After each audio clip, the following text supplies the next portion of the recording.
Bismillahirrahmanirrahim. Alhamdulillah wassalatu wassalamu ala Rasulillah wa ala alihi wa sahbihi wa man wala.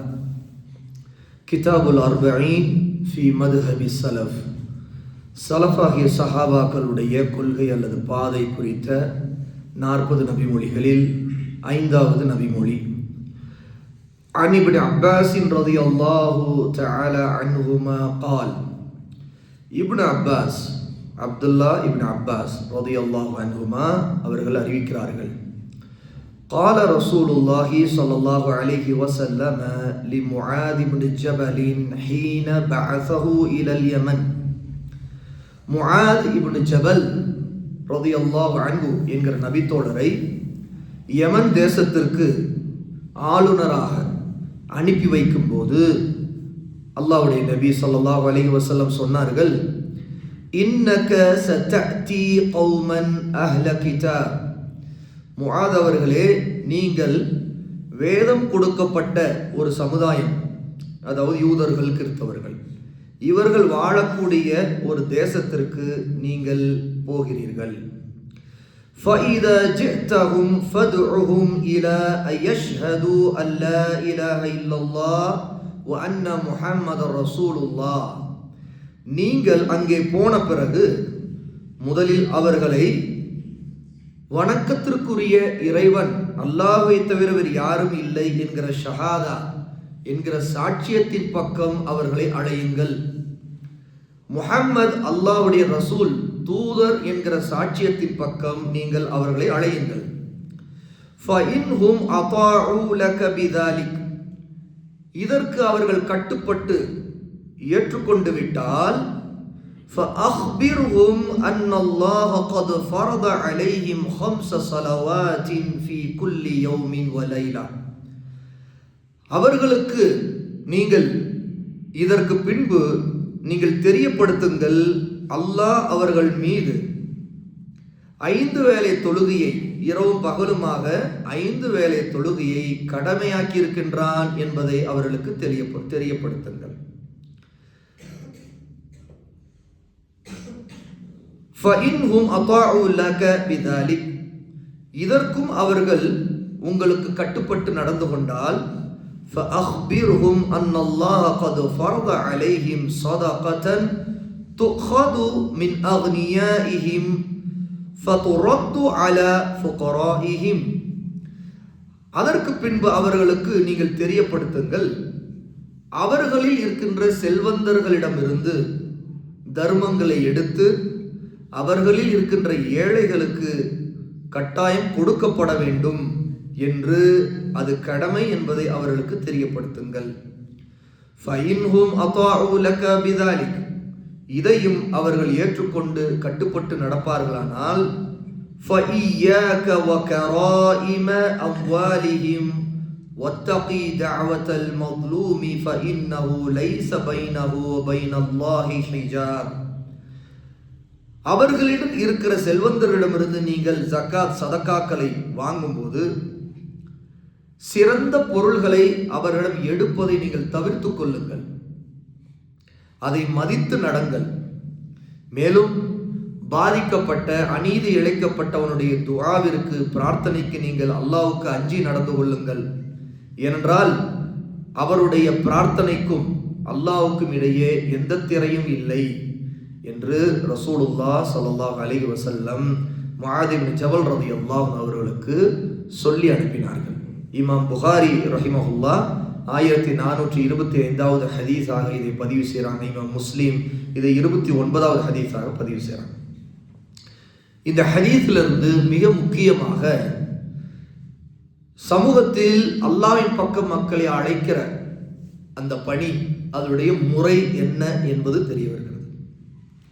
அந்த முறை முதலாவது அல்லாஹ்வை வணங்குவதின் பக்கம் அழைப்பதில் தான் யாராக இருந்தாலும் கவனம் செலுத்த வேண்டும்.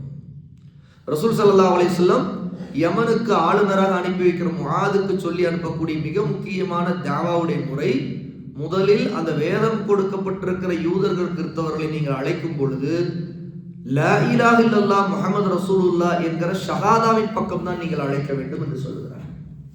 வேறு விஷயங்களை பேசுவதல்ல, முதலில் தௌஹீத், ரிசாலத். தௌஹீத் என்பது லா இலாஹ இல்லல்லாஹ், வணங்குவதற்கு தகுதியான அல்லாஹ்வை தெரியார்கள் என்றால் யூதர்களும் கிறிஸ்தவர்களும் அல்லாஹ்வுடைய தீனை விட்டு வெளியேறி விட்டவர்கள். அவர்கள் அல்லாஹ் அல்லாம மற்றவர்களை வணங்கி கொண்டிருக்கிறார்கள், இணை வைக்கிறார்கள், இந்த தீனை விட்டு வெளியே போய்விட்டார்கள். தீனை விட்டு வெளியே போய்விட்ட அந்த மக்களை அழைக்கும் பொழுது நீங்கள் இந்த தீனுக்கு உள்ளே அவர்களை உண்மையான முஸ்லிம்களாக ஆகுவதற்கு அல்லாஹ்வை வணங்கக்கூடிய இந்த கட்டளை, இந்த அடிப்படை, இந்த லா இலாஹ இல்லல்லாஹ்வுடைய ஷஹாதா, இதன் பக்கம் தான் நீங்கள் அழைக்க வேண்டும். இதுதான் முதலாவது. ஃபதுஉஹும், அவர்களை நீங்கள் அழையுங்கள். ரசூலுல்லாஹ்வுடைய இந்த வார்த்தை அழைப்பது கடமை என்பதை உணர்த்துகிறது. அதாவது அதுவும் அதிகாரத்தில் இருக்கக்கூடியவர்கள், இந்த பொறுப்பை சுமந்து கொண்டிருக்கக்கூடியவர்கள். எப்படி ஒருவர் தாவாவிலே இறங்குகிறார் என்றால் அவர் முதலில் யாரை அழைத்தாலும் முதல் அல்லாஹ்வுடைய இபாதத்தின் பக்கம் அழைக்க வேண்டும், லா இலாஹ இல்லல்லாஹ்வின் பக்கம் அழைக்க வேண்டும். நம்முடைய சலஃபுடைய அடிப்படையான பண்புகளில் ஒன்று, அவர்கள் எல்லா நேரத்திலும் தௌஹீதுக்கு முக்கியத்துவம் கொடுத்து மனிதனுடைய உள்ளங்களை அல்லாஹ்வுடைய முஹப்பத், அவனுக்கு கீழ்ப்படிவது, அவனை பற்றி அச்சம் கொள்வது, அவனுடைய இபாதத்தின் பக்கம் கவனம் செலுத்துவது, இதன் பக்கம் திருப்புவதில் தான் கவனம் செலுத்தினார்கள். அது எப்படி அவர்கள் கற்றுக்கொண்டார்கள்? ரசூலுல்லாஹ்விலிருந்து கற்றுக்கொண்டார்கள். ரசூலுல்லாஹ் அழைத்ததும் அப்படித்தான். அப்போ முஆத் ஒரு ஆளுநராக இருந்தாலும் அவர் வேறு அரசியல் விஷயங்களை பேசிக் கொண்டிருப்பது அல்ல அவருடைய வேலை. அவர் ஒரு ஆளுநர். ஆனாலும் ஒருவருக்கு அதிகாரம் கொடுக்கப்பட்டிருப்பது எதுக்காக? இந்த லா இலாஹ இல்லல்லாஹ்வுக்காக. இந்த வார்த்தை, இந்த கலிமா மேலோங்க வேண்டும். ரசூலுல்லாஹ்வுக்கு அல்லாஹ் அதிகாரத்தை கொடுத்தான். ஏன் கொடுத்தான்? இந்த கலிமா மேலோங்க வேண்டும். ஆகவே லா இலாஹ இல்லல்லாஹ் தான் மிக முக்கியமான நோக்கம். மற்றது எல்லாம் இந்த லா இலாஹ இல்லல்லாஹ்வை மேலோங்க செய்யக்கூடிய நிலையிலே இருந்தால்தான், அதற்காகத்தான் மற்றவை எல்லாம். அப்போ தாவாவுடைய இந்த வழிமுறைகள் இன்று சிதைக்கப்பட்டு விட்டது.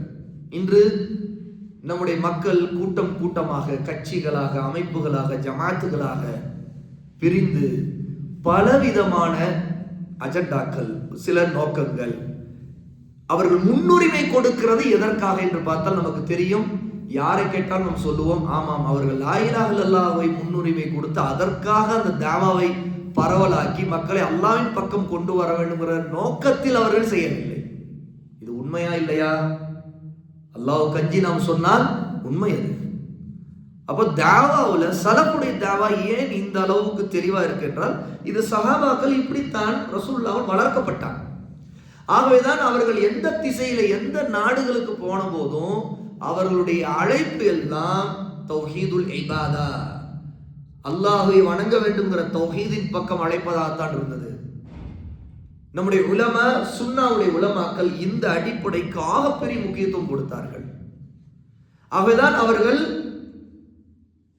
ஆட்சி அதிகாரம், பதவி, அரசியல், உலக விஷயங்களை முன்வைத்து பேச்சுக்களை, தாவாவை அமைத்துக் கொள்வது, அல்லது சின்ன சின்ன கருத்து வேறுபாடு இல்லாத சில அமல்கள் இருக்குமே, சில பேச்சுக்கள் இருக்குமே, அந்த மாதிரி விஷயங்களில் மட்டும் கவனம் செலுத்தி, அதாவது முஸ்தகாவாக எல்லாரும் ஏற்றுக்கொள்ளக்கூடிய கருத்தை மட்டும் பேசுவது, யாரும் எதிர்க்க மாட்டார்கள், சர்ச்சையினை பேச மாட்டார்கள் என்றால் மட்டும் அதை எடுத்துக்கொண்டு பேசுவது. உதாரணத்துக்கு இன்று நிறைய மஸ்ஜிதுகளில் பார்க்கலாம், அவர்களுடைய பேச்சுக்கள், குறிப்பாக தாயிகளுடைய பேச்சுக்கள் அல்லது மக்களும் விரும்பக்கூடியது என்னவென்றால், யாருக்கும் எந்த தொந்தரவும் தராத, யாரையும் விமர்சிச்சாத, அவர்களுடைய கொள்கைகளை தாக்கி பேசிடாத விஷயங்களை மட்டும் பேசுங்க. எப்படி அதிகமான மக்கள் தர்கா, இந்த மாதிரி வணக்க வழிபாடுகள், அதில் இணை வைக்கக்கூடியவர்களாக இருந்தால் அந்த மக்கள் அதிகம் இருக்கிற இடம் இது. ஆகவே நீங்கள் தர்காக்களை பற்றி பேசி விடாதீர்கள், இறந்தவர்கள்ட்ட கேட்கக்கூடாதுன்னு சொல்லிவிடாதீர்கள், சண்டைக்கு வந்து விடுவார்கள், நம்முடைய மஸ்ஜிதுக்கே வரமாட்டார்கள். ஆக அந்த விஷயங்களை பேசாதீர்கள். நீங்கள் நல்ல குணங்களை பேசுங்கள், வரதட்சணை தப்பு என்று சொல்லுங்கள், வட்டி கூடாது என்று சொல்லுங்கள்.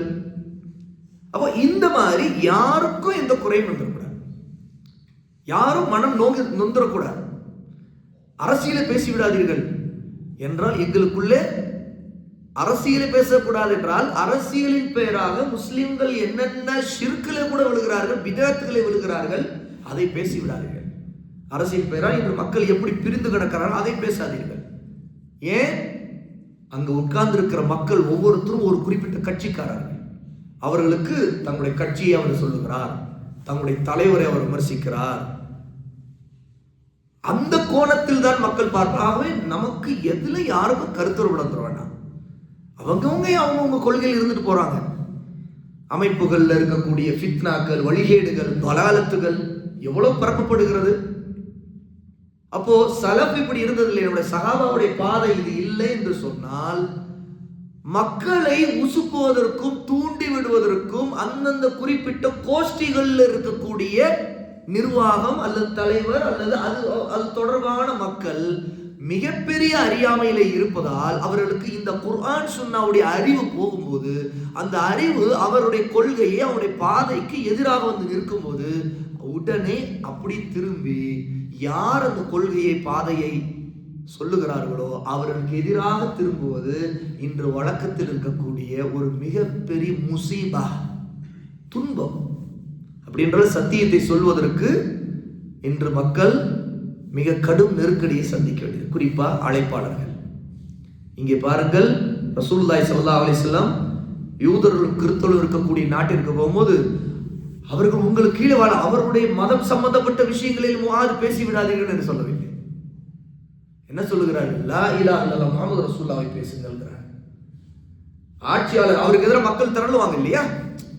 யூதர்கள் கிறிஸ்தவர்கள் தான் அங்க அதிகமா இருக்கிறாங்க யமன்ல. எப்பவுமே ஒரு ஆட்சியாளர் எப்பவுமே மக்கள் எதுவும் தம் மேல அதிருப்தி வந்துடக்கூடாதுங்கிற எண்ணத்துல தான் செயல்படுவான். அப்போ மக்கள் பெரும்பான்மையா இருக்கக்கூடிய மக்களுடைய ஒரு கொள்கை மதம் சம்பந்தப்பட்ட ஒரு விஷயத்துல அதுக்கு எதிராக பேசுறதுங்கிறது ஒரு ஆட்சியாளருக்கு ஒரு பெரிய சிக்கலான விஷயம். உடனே மக்கள் தான் திரண்டுவான். என்ன இவரு நம்முடைய இது தப்புங்கிறாரு, நம்முடைய கொள்கை தப்புங்கிறாரு, பாத்தீங்களா அவர் அவருடைய மதத்தை பூத்த பாக்குறாரு, என்னங்க இது அப்படின்னு ஃபித்னா பண்ணுவான். அதெல்லாம் பொருட்படுத்தக்கூடாது, எதிர்த்து நிக்கணும், சத்தியத்துக்காக நிக்கணும். அப்ப ரசூல் என்ன சொல்றாங்க? நீங்க முதல்ல கூப்பிட வேண்டியது அவங்களை எதுக்குன்னு பார்க்கனா லா இலாஹ இல்லல்லாஹ் முஹம்மது ரசூலுல்லாஹ் இதன் பக்கம் கூப்பிடுங்க. இதுதான் அவங்களுக்கு முதல்ல சொல்லி அனுப்புறது. ஆகவே பெரும்பான்மை மக்கள் எதிர்க்கிறார்கள் என்பதற்காக சத்தியத்தை சொல்ல வாய்மூடி இருப்பது ஒரு மிகப்பெரிய வழிகேடு. அல்லாஹ்வுக்கு அஞ்சாதவன் மட்டும்தான் அதை செய்வான். மக்களுடைய திருப்தியை நாடக்கூடியவன் மட்டும்தான் அதை செய்வான். ஆனா அல்லாஹ்வுடைய திருப்தியை நாடக்கூடியவன் அல்லாஹ்வுடைய தௌஹீதை சொல்வதிலும் ரசூலுடைய தாவாவை சொல்வதிலும் சரியான ஹக்கை சொல்வதிலும் பின்வாங்க மாட்டான். தனியா நின்றவன் சொல்லுவான், இதுதான் ரசூலுல்லாஹ் கற்றுக் கொடுத்த தாவா. ஆக இந்த ஹதீஸிலிருந்து முதல் விஷயம் அதுதான். அடுத்தது இரண்டாவது, அதற்கு அடுத்த விஷயத்தை அடுத்துதான் ரசூலுல்லாஹ் பேச சொல்றாங்க. அப்ப லா இலாஹ இல்லல்லாஹ் முஹம்மது ரசூலுல்லாஹ் ஏற்றுக்கொண்ட ஒருத்தருக்கு என்ன சொல்லணும்? அடுத்து தொழுகையை சொல்லணும்.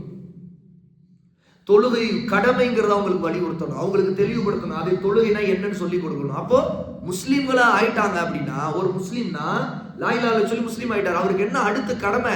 தொழுகை. இன்னைக்கு நாம இதை முக்கியத்துவப்படுத்தி பேசக்கூடிய நிலையில இருக்கிறோமா? எவ்வளவு மஸ்ஜிதுகள், சொல்லப்போனா எல்லா மஸ்ஜிதுகளும் காலியா இருக்குதா இல்லையா வருஷம் முழுக்க? அப்போ அல்லாஹ்வுடைய தௌஹீதையும் அல்லாஹ்னா யாரும் சொல்லி கொடுக்கிறதையும் தொழுகையும் பேசுகிறதை காட்டிலும் இன்று எவ்வளவு மஸ்ஜிதுகள்லயும் அரசியல் பேசப்பட்டு இருக்குதா இல்லையா மிம்பர்ல? அப்ப மக்கள் உண்மையில அரசியலின் பெயராலதான், கட்சிகள் பெயராலதான் அவங்க பிரிந்து நாசமாயிட்டு இருக்கிறாங்க. அவங்க ஒன்றுபடவே இல்லை. அதையே இன்னும் தூண்டு விதமாகத்தான் பேசுற நிலைதான். இது எப்படி அல்லாஹ்வுடைய உதவி கொண்டு வரும்? அல்லாஹ்வுடைய இபாதத்தின் பக்கம் போகல, ஒரு தொலைவே இல்லை, அவனுக்கு எப்படி அல்லாஹ்வுடைய உதவி வரும்? வராது. அல்லாஹ் உதவ மாட்டான். அதுதான் இன்னைக்கு நடந்துட்டு இருக்குது.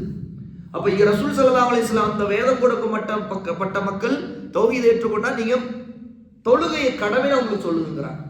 அதுக்கு அடுத்தது என்ன? அடுத்து மூன்றாவது ஸ்டெப் பாருங்க. இதையும் அவர்கள் புரிந்து கொண்டால், ஏற்றுக்கொண்டால், கட்டுப்பட்டால் அவர்களில் இருக்கிற வசதியான பணக்காரர்களிடம், செல்வந்தரிடமிருந்து நீங்கள் ஜக்காத்தை எடுத்து அவர்களில் இருக்கின்ற ஏழைகளுக்கு தர வேண்டும். அப்படின்னா ஜக்காத் கொடுக்கப்படுவது ஒரு பகுதியில அங்க இருக்கிற செல்வந்தரிடம் எடுத்து அங்க இருக்கிற ஏழைகளுக்கு ஜக்காத்தை கொடுக்கணும். இந்த அதிகாரம் முஆதுக்கு ரசூலுல்லாஹ் சொல்றாங்க. அப்ப ஜக்காத் எப்படி கொடுக்கப்படணும்? முதல்ல நம்மோடு பக்கத்தில் இருக்கக்கூடிய ஏழைகளை முதல்ல கவனிக்கணும். அதனால ரசூல் அவர்களில் இருக்கின்ற ஏழைகள்ங்கிறாங்க. அவர் ஜக்காத்துடைய சட்டத்தை சொல்லும் போது முதலில் உங்களுக்கு அருகில் முதல்ல உங்களுடைய சொந்தக்காரவங்க யாருக்காங்கன்னு பார்க்கணும். அவன் யாரு, இவன் ரொம்ப கஷ்டத்தில் இருக்கிறான், அவன் தான் நம்மளோட இருக்கிறவன் போல பக்கத்தில் இருக்கிற ஏழை. அதுக்கடுத்து நம்மோட இருக்கிற மக்கள்ல யாரு ஏழையா இருக்கிறாங்க, சொந்தம் இல்லாவிட்டாலும் அவர்களுக்கு முதல்ல முக்கியம். அதாவது அந்த பகுதியில் உள்ள ஜக்காத்துடையது முதல் அந்த பகுதிக்கு செலவழிக்கப்படணும். அப்ப யமன்ல எடுக்கிற ஜக்காத் ரசூலுல்லாஹ் என்ன சொல்றாங்க, அங்க இருந்து எடுத்து இங்க எங்களுக்கு அனுப்பி வைங்கன்னு சொல்லல, அவர்களில் இருக்கிற அதே யமன்ல இருக்கிற ஏழைகளுக்கு நீங்க பங்கிட்டு கொடுங்க அந்த ஜக்காத் அப்படிங்கிறாங்க. அப்போ ரசூலுல்லாஹ் ஒரு முக்கியமான விஷயத்த, ஒரு ஆட்சி அதிகாரிங்கிற பேர்ல ஒரு ஆட்சியாளர் தன்னுடைய அத்துமீறிய காரியம் செய்திடக்கூடாது. என்ன, ஜக்காத்தை வசூலிக்கும் போது மக்களிடம் செல்வந்தரிடம் இருக்கிற ஜக்காத் பொருள்ல எது விலை மதிப்போ சிறந்ததோ அதை புடுங்காது, அதை எடுத்துறாது அப்படிங்கிறாங்க. அது தப்பு, செய்யக்கூடாது. நீ சிறந்ததை அவங்கள்ட்ட கொடுத்துரு, எது சிறப்பு இல்லையோ அந்த பொருளை மட்டும் வாங்கிக்க. ஏன்னா யதார்த்த மனிதன் உள்ள எப்படி இருக்கும், ஜக்காத்தையும் வாங்கலாம், அவனே தர்மம் கொடுத்துட்டு இருக்கான். அப்படி இருக்கும்போது எது இருக்கிறதுல பெஸ்ட்டோ அதை கொடுறா அப்படின்னு சொல்லிட்டு புடுங்கினா அவன் ரொம்ப அநீதி, என்ன அநியாயமா இப்படி புடுங்குறாங்க அப்படி, ஏன் நான் இதை எடுத்துக்கொள்ள கூடாதா, பாருங்க என் இருக்கு நல்லது எடுத்துக்கிறேன். ஒட்டகங்கள் ஜக்காத்து வாங்க வேண்டியது இருக்குது, ஜக்காத்து வசூலிக்கிறவர் போய் எந்த ஒட்டகம் இன்னும் பெஸ்ட், அந்த சிவப்பு ஒட்டகத்தை கொடுத்துறான் அப்படின்னா எப்படி இருக்கும்? இப்போ அவனுக்கு மனசெல்லாம் அப்படி புழுங்கும். அவன் அரசை எதிர்க்கவும் முடியாது, அவன் அல்லாஹ்ட்ட கையேந்தும், அல்லாஹ் என்ன அநியாயம் இது அப்படின்னு. அப்போ தர்மமே நீ வாங்கினாலும் சிறந்ததை நீ வாங்கணும்னு நினைச்சு அவன்கிட்ட இருந்து கொடுங்காத. அதே மாதிரி அநியாயத்திற்கு ஆளான வேறு இதுக்காக மட்டும் இல்லை, வேறு எந்த விஷயத்திலும் ஒரு ஆட்சியாளர் சில நேரத்தில் அநீதி இழைச்சிருவான் இல்லையா, அந்த ஆட்சியாளர் எச்சரிக்கை இருக்குது. உன்னால பாதிக்கப்பட்டுட்டான் ஒருத்தனா, பயந்துக்கு அல்லாஹ்ட்ட நிச்சயமா அவனுடைய துவா அல்லாஹ்ட்ட உடனே ஏற்றுக்கொள்ளப்படும். ஏன்னா அவனுக்கும் அல்லாஹ்வுக்கு இடையே அந்த துவாவுக்கு மத்தியில தடை, எந்த திரையும் ஹிஜாபே இல்லை அப்படின்னு சொல்லி எச்சரிக்கை செய்யறான்.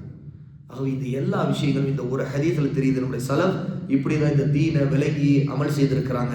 ஆகவே தாவாவுல நம்முடைய தாவா எப்போதுமே இந்த சமூகத்துல தௌஹீதை முன்னிலைப்படுத்தி சுன்னாவை முன்னிலைப்படுத்தி தாவா இருக்கணும். மற்ற விஷயங்களை எடுத்து போட்டு மக்களை குழப்பி பலவிதமான தேவையற்ற விஷயங்களை போட்டு உழப்பி இன்னும் அவங்களை சிரமப்படுத்தி பிரிவுகள்லையும் கோஷ்டிகளாகவும் அவர்களை பிரிக்கிறது மிகப்பெரிய பாவங்கள்ல உள்ளது, மிகப்பெரிய வழிகேடுகள் உள்ளது என்பதை அறிந்து கொள்ள வேண்டும். அந்த மாதிரியான தாவா முறையில இயங்கி கொண்டிருக்கிற மக்களை விட்டு விலகி இருக்க வேண்டும். இது கட்டாயமானது. ஏன்னா பாவத்திற்கு உதவுது, அவங்களோட உதவுது. அப்படி ஒருத்தர் அந்த மாதிரி கூட்டத்தோடு இயங்குவது, போவது, வருவது, அவங்களுக்கு உதவி செய்வது எல்லாமே அவங்களுடைய தாவா வளர்வதற்கு, அவங்களுடைய பாவம் அத்துமீறல் அதிகரிக்கிறதுக்கும், அவங்களுடைய வழிகேடான பிதஅத்தான பாதையை வளர்வதற்கும் நாம் உதவுற குற்றத்துல சேர்ந்து விடும். அல்லாஹ் தஆலா அனைவரையும் பாதுகாப்பானாக, மன்னிப்பானாக. வ ஆகிரு தஅவானா அல்ஹம்துலில்லாஹி.